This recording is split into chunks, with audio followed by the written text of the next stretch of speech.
That is the reality. It's a tough reality, and we don't have any other choice but to fight.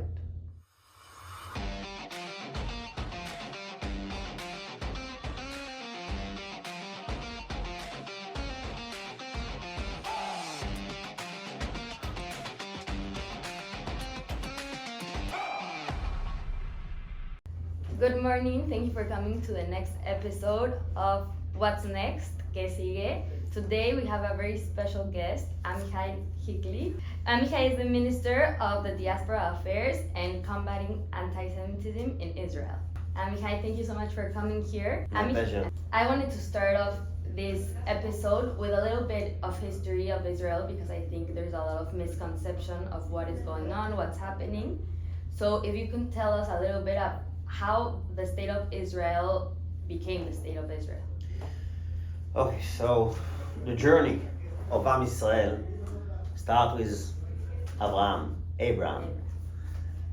When God tells him, Lech lecha me'artzecha u'memolodtecha el haaretz asher arecha, go to the promised land.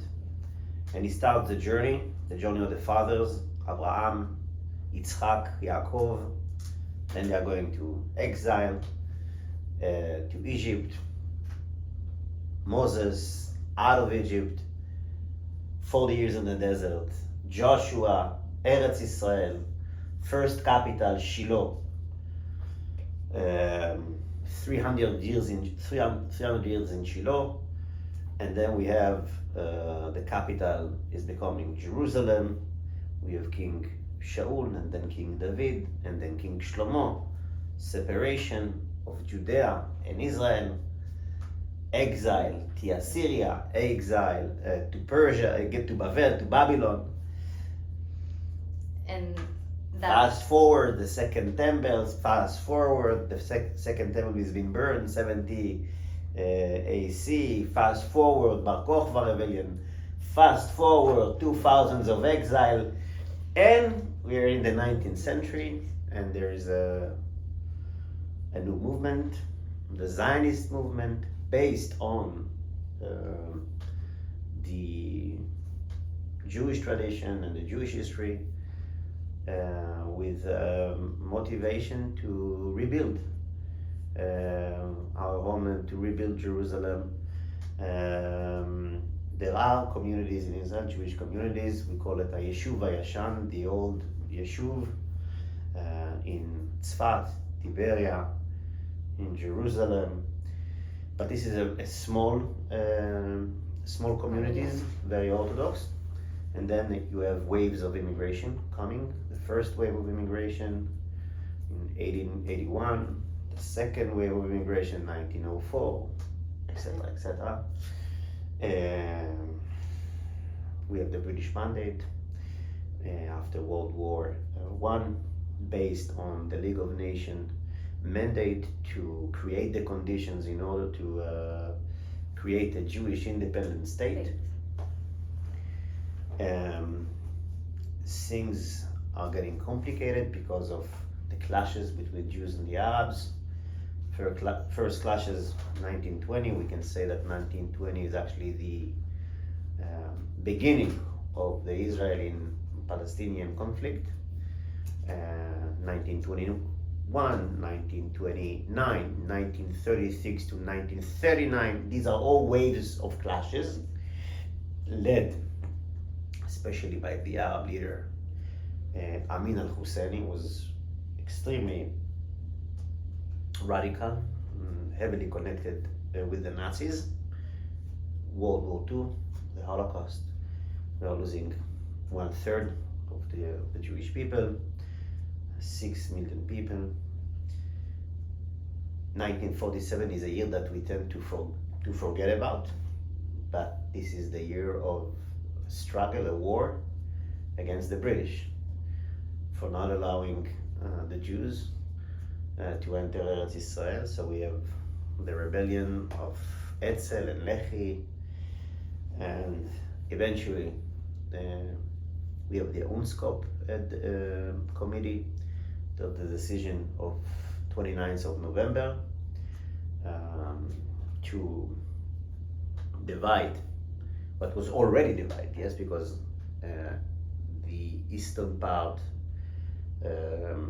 of what was the British Palestine, mandatory Palestine, was passed to the Hashemite, and now we're talking about the division of the part which is west of the Jordan River.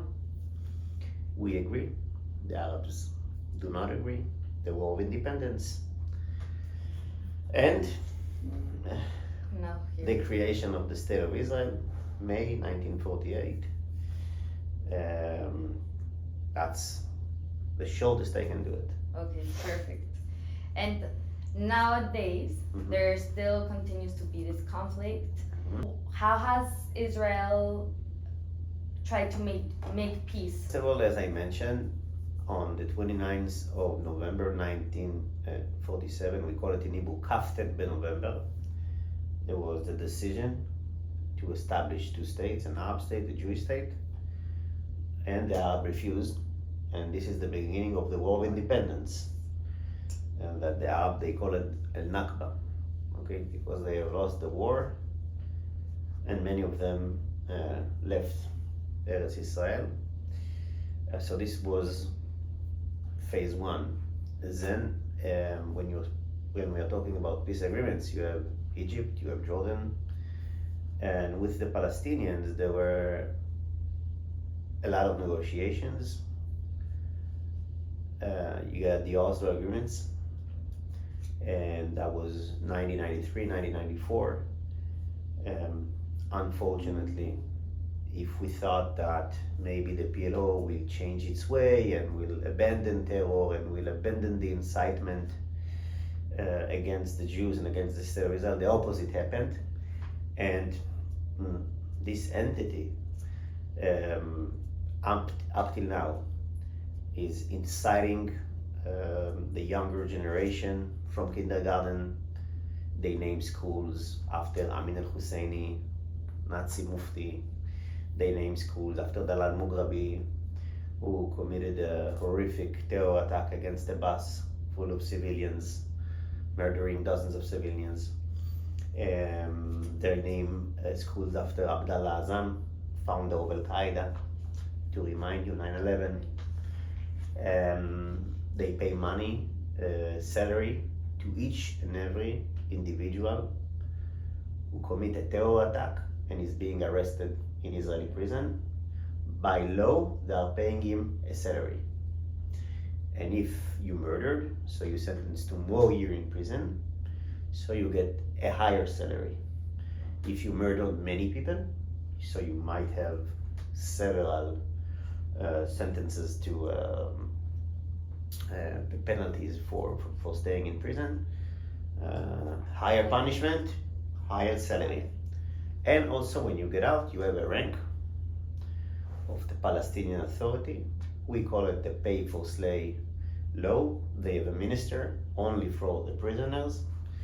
And this is like the main heroes in the Palestinian culture. And also a lot of PLO officers are involved in terror attacks.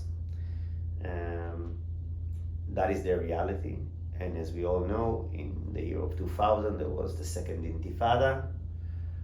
Arafat refused to Ehud Barak, Prime Minister, offer to create a Palestinian state, including East Jerusalem, something that was not in a consensus in Israel. But Arafat refused. Clinton referred to his refusal. The Secretary of the State back then, and if you recall her name, I will remember in a second. She also referred to the refusal of Arafat,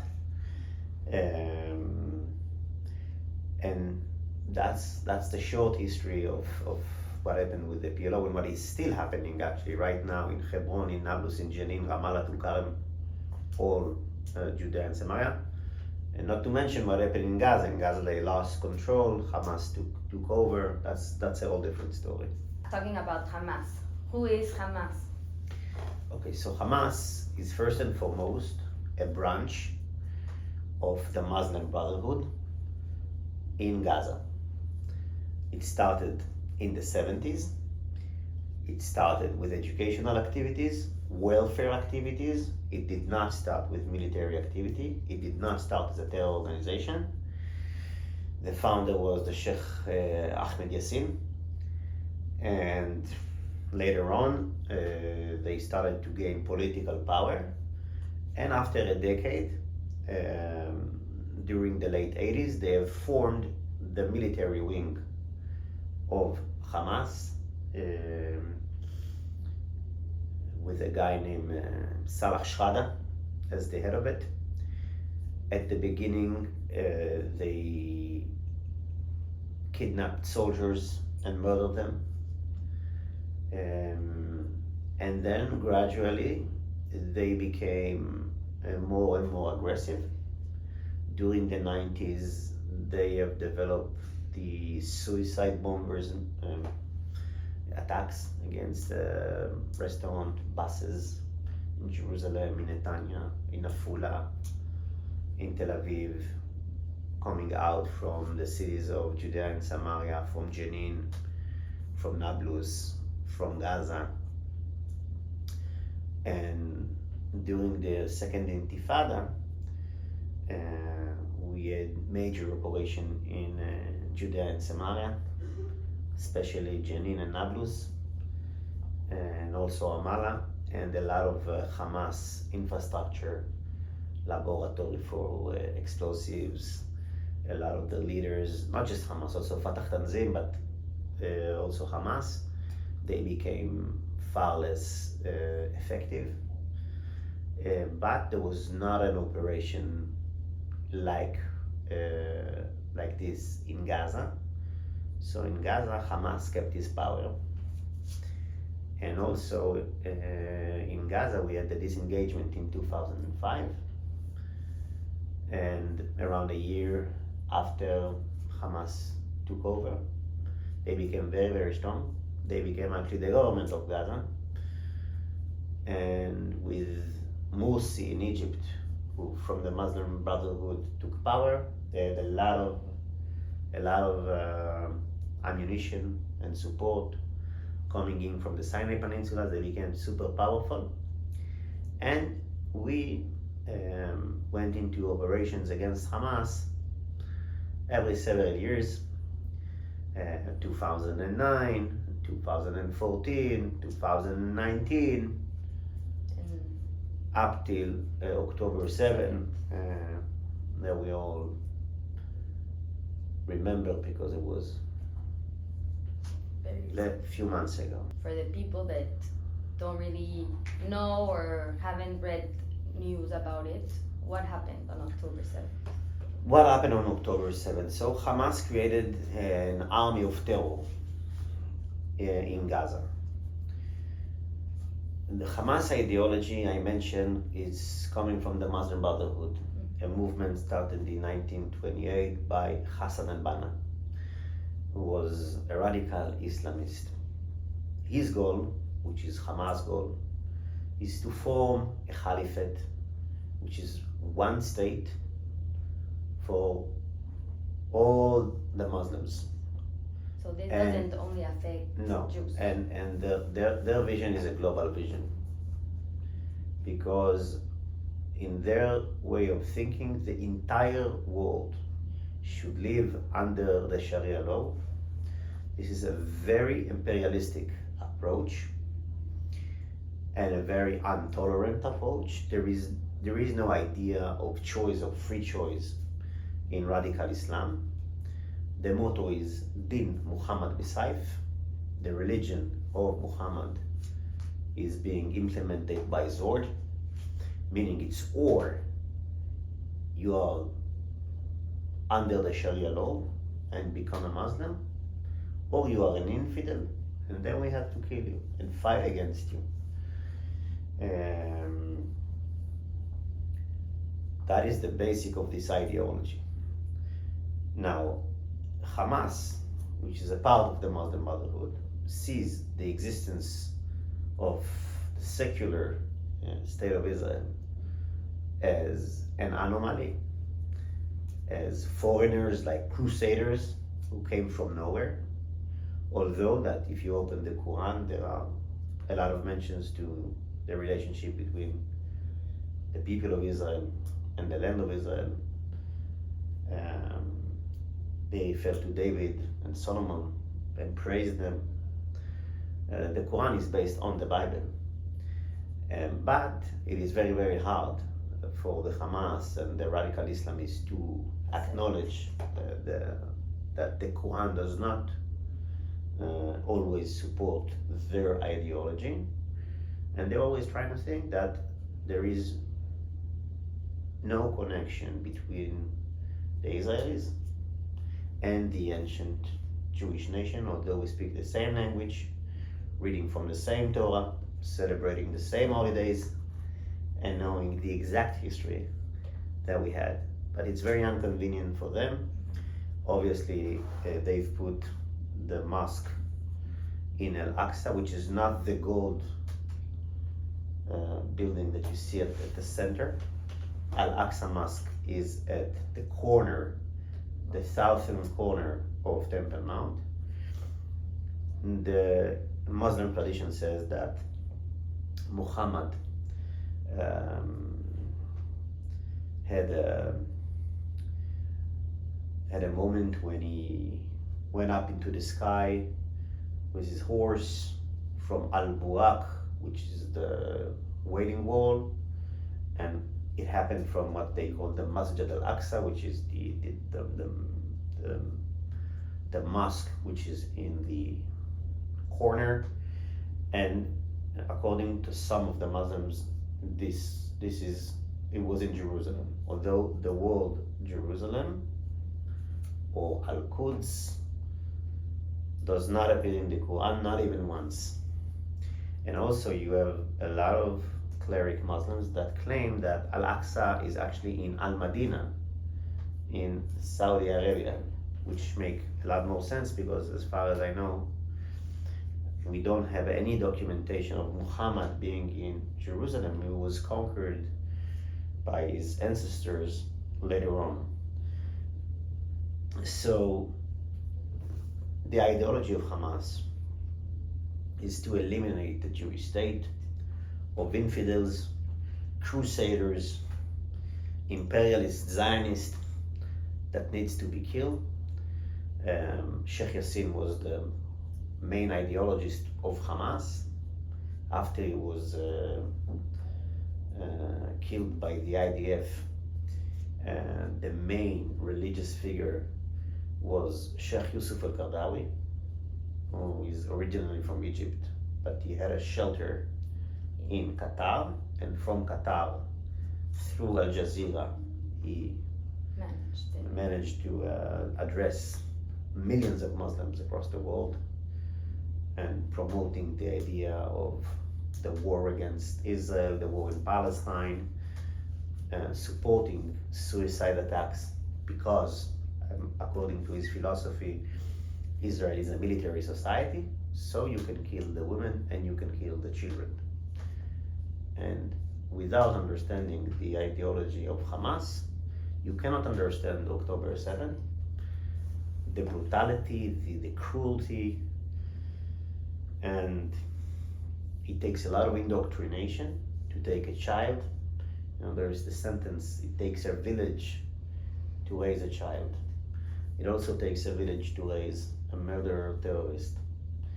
You need to brainwash his head from a very early stages to teach him that the Jews needs to be slaughtered, to give him in some of the holidays where they slaughter animals, they take the organs of the dead animal and they ask the kids to hold the heart or to hold inner hope so they can become cruel warriors. That's our enemies. So on October 7th, there was a massive terror attack against the entire villages across the Gaza Strip. So up north on the shore of Zikim, where 19 people were massacred on the beach. On the base of Zikim there was a battle, and then to Nativ Asara, and to the roads that leads to Yad Mordechai. A lot of people were killed. The city of Sderot, up in the corner, it's northeast corner of Gaza Strip, Sderot, and then south to Be'eri, Re'im, Magen Ashlosha, Nir Oz, Cholit, etc. In dozens of sites. There were many massacres. It's not one massacre. Yeah. And 1,200 people were killed, among them policemen, 55 policemen, 350 soldiers, but the most were innocent civilians on the road, at the Nova Festival, in their houses. More than 200 people they were taken to captivity, were kidnapped, sometimes entire families, like the Bibas families. That is October 7th. Israel, after October 7th, Israel decides to take action. Where can people find real information about what's been going on? Because I think many people are fed with the wrong information, or social media takes things out of context a lot. So let's speak about what's going on. So, few weeks after the attack, Israel started a ground operation. By the way, the massive demonstrations in the streets of Europe and the US against Israel started before the operation in Gaza actually started. So, ground operation started for a few weeks, around 3 weeks. It started in the northern part of Gaza, which is Gaza City, with around 3 divisions at the beginning. After about a month of fighting, there was the first hostages deal that were rescued. And then the second phase was farther south, which is the center of Gaza, Khan Yunis. And then after also a break because of a lot of international pressure, especially from the US, there was the operation in Rafah. We need to understand that in the war against Hamas, it is not a war in between 2 armies. Hamas terrorists do not wear uniforms, and usually when they go, they are without their weapons. They only use their weapons when they want to attack an IDF force. They have their RPGs, Kalach, hiding in almost every second house, and they know exactly where the weapons are, and they can go and take it and commit the attack against our troops and then move backwards. And during the day, they will use the shelter. For instance, a school with the Palestinians who are hiding there, they will take in the school 1 class. This class will be their base. From this class, they will snipe soldiers. The soldiers cannot respond because responding will hurt the civilians. So you need to do, and we do it a lot of time. You you surround the perimeter, you ask the people to leave, and then you can fight with the terrorist. So this is the mechanism of the fighting. A lot of the time, also a lot of the terrorists are under the ground. We have 900 kilometers of tunnels in Gaza. And 2 weeks ago, when Muhammad Def and the brigade commander of Khan Yunis were killed by the IAF, they were hiding in the Mawasi, which is in the safe zone. So they're, as usual, taking advantage of the safe zones in order to create their bases and to operate from there. If Israel is just defending itself, Mhm. why is he always seen as the oppressor instead of the oppressed? I think it's mainly intellectual laziness, a lack of understanding what is Hamas, what is the jihadist philosophy, radical Islam philosophy, what are the roots of Hamas, what is their ideology.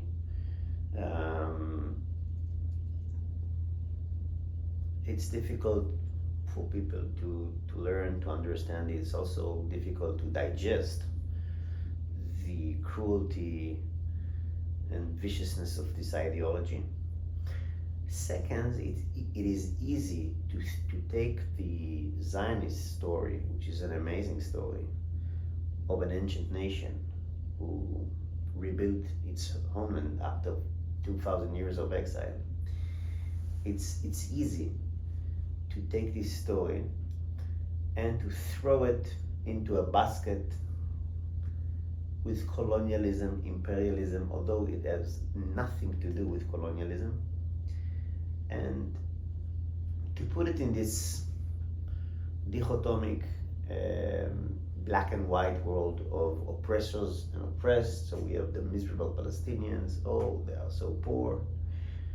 And actually, many people in the West do not consider the Palestinians to be individuals that stand for themselves, that are responsible for their actions. Many people treat the Palestinians as if they were, I don't know, kids, as if they were incapable. And I see it as some sort of a reverse racism. It's an absurd racism, because you don't think that Palestinians are responsible human beings, and if they are teaching their kids to go and to murder, and we have this unbelievable conversation of a terrorist calling his father from Kibbutz Miflasim, saying, I killed with my own hands 10 people. Can you believe this? That he's so proud. He just killed 10 people with his bare hands. And the father is praising him, and he's saying, I want to speak to mother as well. And he's saying, Inshallah, and God bless you, and etc. And that is the reality. It's a tough reality, and we don't have any other choice but to fight. So we care about what people say, but eventually we care more about the future of our children. And so, Amichai, thank you so much for being here, for telling us all this. Muchas gracias.